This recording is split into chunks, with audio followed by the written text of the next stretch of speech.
Fun things to do at Niagara Falls. Is Niagara Falls.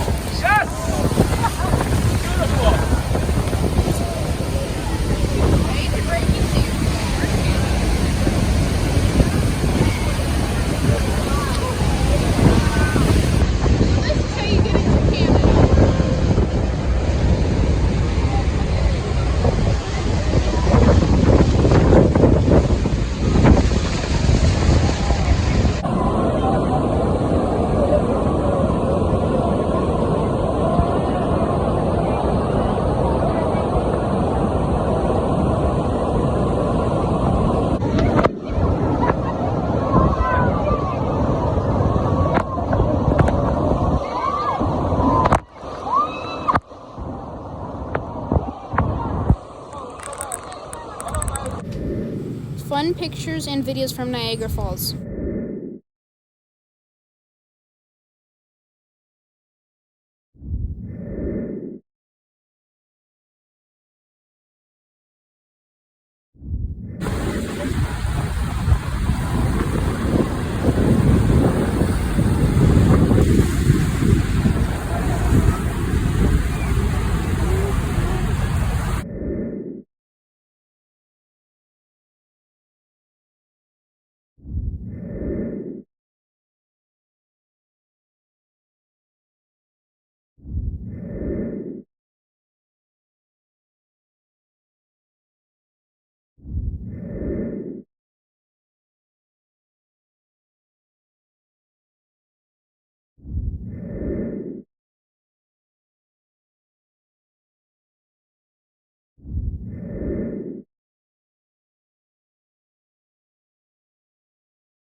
There's the Canadian colors.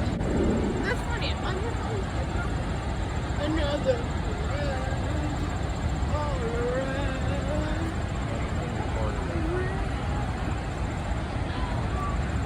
We should do the American flag now. Fun things to do at Old Fort Niagara.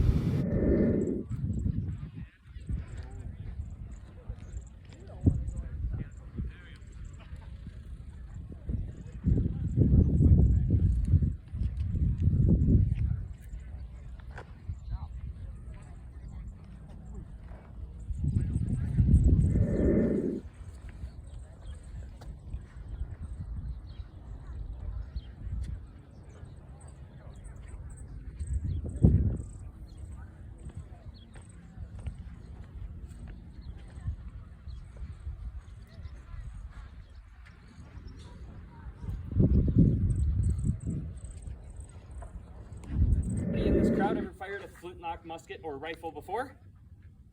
All right, yep, we got a couple there. Perfect, perfect. Well, I'm gonna still go ahead and describe it for the rest of you folks because I think it is a beautiful piece and I love to brag about it a little bit. So, when I mentioned smooth bore, that means inside this barrel is as smooth as the outside right here. They did have rifles in the 18th century. However, rifles are expensive to manufacture and they take longer to load. We're talking about 60 seconds to load a rifle as compared to this, in the hands of a well-trained soldier, it takes about 15 seconds. So that means we can get roughly a shot off every 15 seconds. So when you have a group of guys in those linear tactics like I mentioned, shooting every 15 seconds at another group of guys all in a line, you got kind of like a 18th century machine gun almost. You're just firing volley after volley. Now, the next thing I want to discuss is my favorite part and the most important part, the lock. This is a flint lock, and that is because we have a piece of flint right here in the cock of the musket. Now, when I pull it to full cock and pull the trigger, that's going to spring forward and hit this hammer frizzen right here. It's going to hopefully create a bunch of sparks.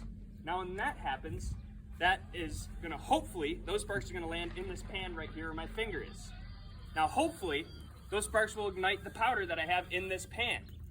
And hopefully, when that happens, that burst of energy is going to go through a touch hole on the bottom of the barrel right here, and hopefully ignite a further powder charge at the bottom of the barrel, and hopefully spit my musket ball out the end of the musket towards my enemy at the other end of the field. Now, what did I just use aloud to describe this piece? Yes, I did describe a lot of hopefullys. And even though this mechanism went fairly unchanged for 150 years, it was still prone to problems. That is weather. Weather is a massive defining factor when a general is considering when he is going to fight a battle. Because if it's raining, that powder in the pan and the powder going into the barrel is going to get wet. It's not going to take a spark. If it's too humid out, almost like a day like it is today, the cartridges I have in my cartridge box, and if I have a round in my barrel here and powder in the pan, that powder is going to soak in that humidity, and that might not take a spark also. The other thing too is wind. Wind is going to be troublesome because it might blow the powder out of the pan right here, or the sparks might fail to touch it altogether. So, like I said, weather, big thing to consider whether when you're deciding whether or not to fight a battle. Now that we've got that covered, I'm going to go ahead and show you guys how a soldier is going to reload this piece and fire it. Now bear with me, I'm not a professional soldier. You won't get the 15-second display, but you will still get a pretty good one.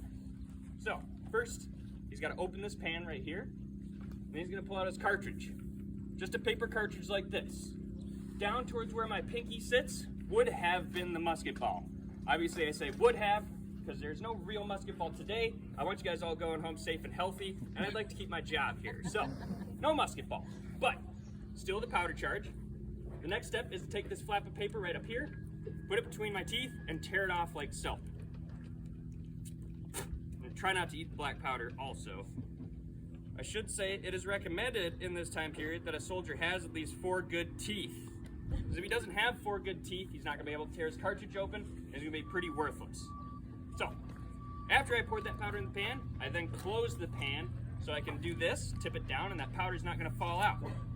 I then further take the rest of the powder charge, dump it down the barrel, as well as the paper cartridge itself. That paper is going to act as wadding, and it's just going to kind of hold the contents at the bottom of my barrel here, so if I should happen to trip, fall, or for whatever reason point the musket downwards, that content isn't going to spill out onto the ground. And then I grab the ramrod, give it a couple good rams to really get it set down there. And the next part, very important, returning the ramrod. If you don't have that ramrod, you can't reload, and you just have a fancy club that you beat people with. So, this piece is now fully loaded. All I have to do is put this to full cock, pull the trigger, and hopefully it goes off. But we had good success with the first one today, so you guys should get a good bang. If not, you are allowed to laugh at me after the 5th attempt. So, I do recommend it is going to be a little loud. Please feel free to cover your ears. I'll also count down from 3 to give you guys a little extra warning, all right? Let's get started. 3, 2, 1. All right, it worked. I'm not done yet with you folks, however. I have one more thing to discuss about. So, who here agrees with me that this is a pretty scary weapon for the 18th century? Yes, I agree. I wouldn't want a lead ball flying at me from about 100 yards away. However, I have something that's a little more terrifying, and that is this guy right here. Does anybody know what this is? Very good, very good. I got a pretty good informed crowd today. Awesome. So, this is going to come out when we feel we've dwindled the enemy's numbers significantly after volley of fire, and we just need to give them an extra kick off the battlefield. That's when these come out. We mount them as such on our muskets, and now we've pretty much got a good spear, a nice long spear to go at the enemy with. So this is going to be more of a terror weapon in the 18th century, because nobody wants to get stabbed with a nice piece of cold steel, especially not this one, because as you can see, it's not too terribly sharp, it's not too terribly pointy, it's also triangular in shape. So, when you get hit with one of these, or stabbed rather, it's going to do a lot of tearing. It's also going to create a triangular shaped hole in your system. When you have a triangular hole in your system, that hole is going to be hard to sew up. And when you have a hole that's hard to sew up, you're going to get all sorts of dirt, debris, and other gunk falling into it. Today we understand that as bacteria, germs, and all that great stuff. That's going to make the recovery process all that much more difficult and potentially fatal for that soldier who gets stabbed by one of these. The other thing too is it's just terrifying. If I saw this coming at me, I'd probably turn and run myself. The other thing too is sometimes soldiers will surrender. That's good for me because if I capture those soldiers, I can ransom them back to their country and I get a little bit of money. So, you can just kind of get an idea of how one of these would have been employed. So, as the bayonet usually signals the end of a battle, so it signals the end of my demonstration. Please, have a good rest of the day at Old Fort Niagara, and take care. Thank you.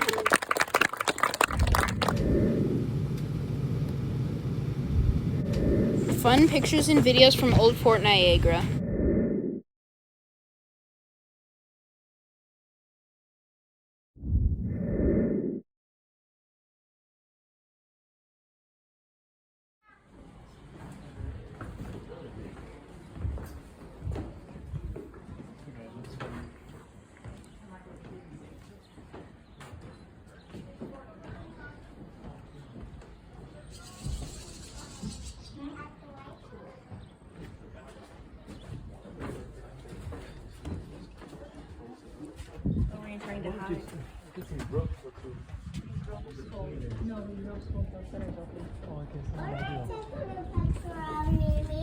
Aisle the fort with the water.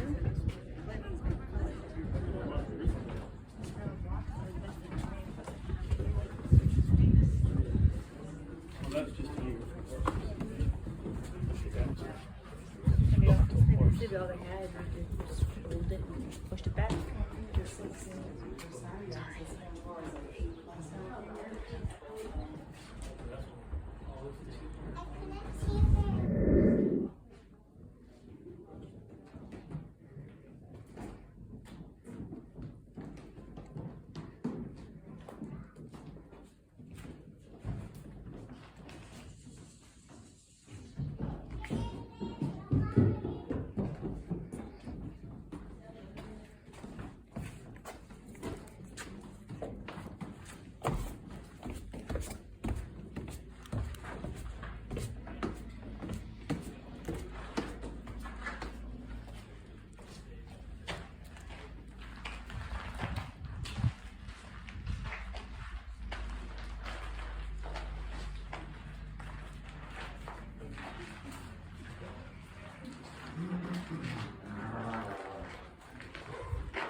He traded European-made goods like blankets and other textiles, tools, knives, silver, firearms, and ammunition to Native Americans in exchange for furs like beaver, bear, fox, and otter. These furs were highly prized in Europe, where they were used to make hats and other expensive clothing for the fashionable upper classes. From this post, the French competed with the British, not only for trade, but also for alliances with Native American nations. Trade at Niagara was not profitable, but maintaining strong influence and good relations with Native allies was very important to French security in the region. For this reason, the king chose to subsidize the Niagara trade. As you look around the room, you will see reproductions of trade goods listed on the 1738 inventory of Fort Niagara.